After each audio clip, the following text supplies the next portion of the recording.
sikki ala bandiraɓe so tawi ɗeɗo dille nanama tan noddi pulago nodda kay wadde ko fulɓe bandiraɓe ɓiɓɓe fulɓe wiyoɓe mbimi wimami ndeɗo dande ko erago ngo eri on ko feddam fedde hoodere gendi noon ko nden gendidi foof rendi e gardugol Maham Samba Sow ɓe noddiri on koɓe noddirtuno on e kala hitande ɓe noddiri on jamma pulago jamma cosaan jamma aada jamma welnere e nalankagal kono kadi jamma nafoore e kala hitande ɓe noddiri on hono oɗon jamma ndeɗo hitande ne yonti ɓe noddiri on nede neware on ñagama nde notorɗon fulla e fayida ko ñande le 29 avril 2023 ala case jammo o noon bandiraɓe ma ko tiiɗi ma yiye hen ko nafata ma heɓe e jammo o nde wonde feddam fedde hoodere gendi e gardugol Maham Samba Sow ko sagataɓe worɓe e rewɓe tiiɗaɓe pulago gonɗinɓe ƴiƴam pulago ina doga e ɓalli mumen tawi kadi ko gendiyankoɓe daraniɓe koddigal moƴƴal hakkude e leƴƴi tawiteteɗe e nder leydi meɗen woni unité national kono koɓe daraniɓe kadi dariɓe ha tiiɗi daraniɓe pinal men guila e aada ha e cosaan woni culture ɗeɗo gueɗe ɗe kalɗen ɗe kadi ko keɓorɗe yewtede e jamma o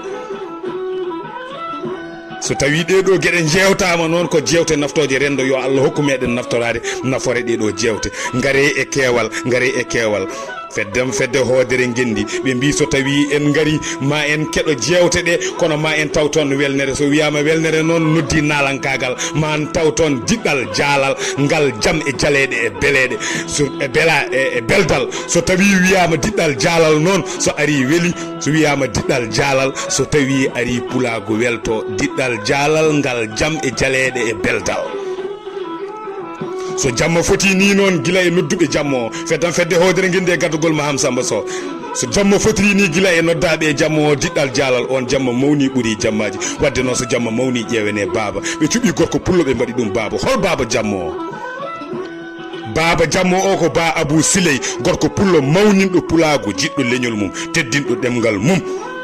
baɗɗo ko tiiɗi waɗani ɗum tabital pulago ha pulago wawa naftorade so gorko pullo darima e kala e saaha foof ina mawnina pulago ina mawnina ƴeew leñol muɗum so tawi worɓe fulɓe darima e mawninde ɗum e yonnude ɗum e teddinde ɗum Allah waɗi ko hani waɗa baaba jammo o ko poɗɗo e waɗede baaba jammo o ba Abou Siley waɗa pare jammo o ko ba Abou Siley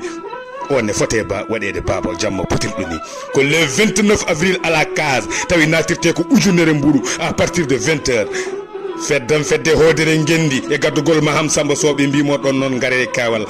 keewal ɓe noddiri on nede newari notoroɗen fulla e fayida Cheikh Sy ina toon law on ñalamo so hawre welede Allah aadi bil aadi salade aadi ɓuuri fittude aadi hakkude meɗen e fedde hoodere gendi e gaddugol Maham Samba Sow hakkude mabɓe diɗɗal jaalal tawa baaba jamma mabɓe ko ba Abou Siley hakkude meɗen e mabɓe ko le 29 avril wadde aadi bil aadi salade aadi ɓuuri fittude aadi jamma o welat